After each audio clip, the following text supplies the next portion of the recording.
So today we're going to be talking about a game that seemingly came out of nowhere, Risk of Rain 2. Now Risk of Rain 2 is a punishing roguelike that is a sequel to Risk of Rain, a 2D almost platformer roguelike with the same concept, released 5 or 6 years ago. Now Risk of Rain 2 just came out of nowhere, has overwhelmingly positive reviews on Steam right now, which is surprising because the majority of the time on Steam it's mainly sarcastic reviews, like good old Commander Shepard on Steam. I'm Commander Shepard, and this is my favorite store on the Citadel. Risk of Rain 2 I have spent about 12-14 hours in so far, maybe more. I have played that game about 10 hours straight when it first came out and had a blast with it. Really great roguelike, very punishing, with ascending difficulties and a variety of characters. Now this game is still early access, so they're still adding characters, still adding levels, still adding enemies. They're still building onto this game, which excites me because then from here it can only get better. So in this game, there's one new character along with several returning characters from the previous game. Our one new character is the mage. Now in this game, so far in this early access build, you have the commando, you have the huntress, you have the robot, you have the engineer, you have the mercenary, as well you have the mage. There seems to be no story prevalent in this game as of yet. Who knows if they'll add that in later versions, who knows if they'll keep it as is. Honestly, for myself, I'm too busy shooting monsters and collecting items in this game to care about what the story is going to be. You start off with the commando. Then you got good old robot. Now your robot kind of just looks like he should be like Wally's dad. And he is, as of right now, a powerhouse. He has two main weapons, and then he can also carry 2 active items, which makes him far superior from everybody else because he has more damage potential. Now he has a nail gun which shoots at a fast rate, dealing mediocre damage, but then he has a railgun that has a low rate of fire, but an incredibly high amount of damage. As well, he has a grenade that stuns, and then he basically just has good old auto. Autobots, transform and roll out!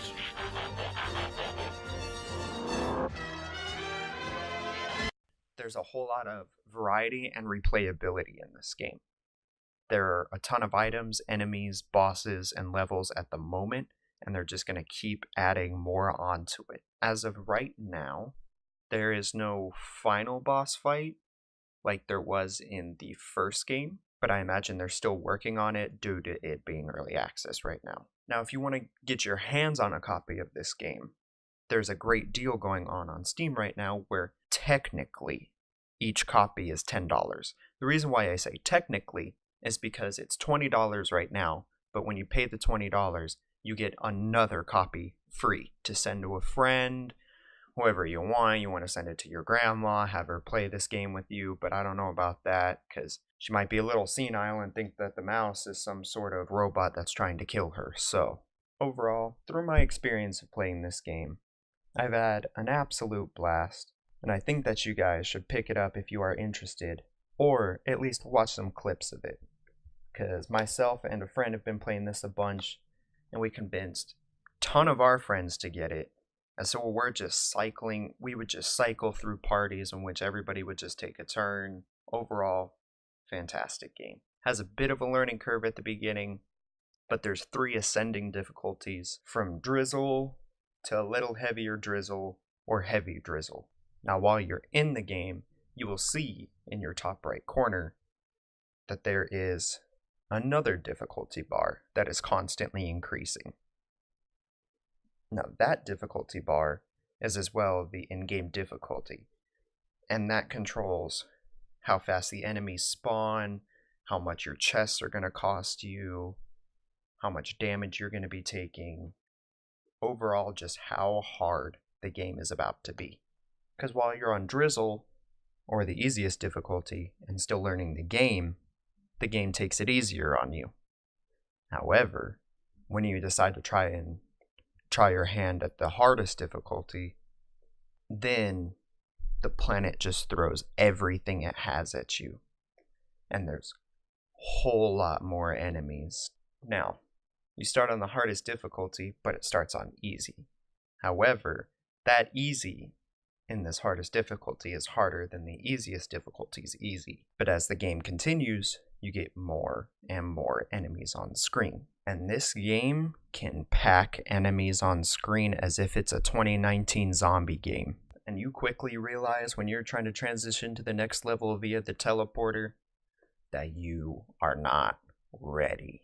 Because the harder the game gets, the more bosses that spawn at the end. Because on the easier difficulties, you may get one boss, maybe a max of like 3 bosses on the teleporter.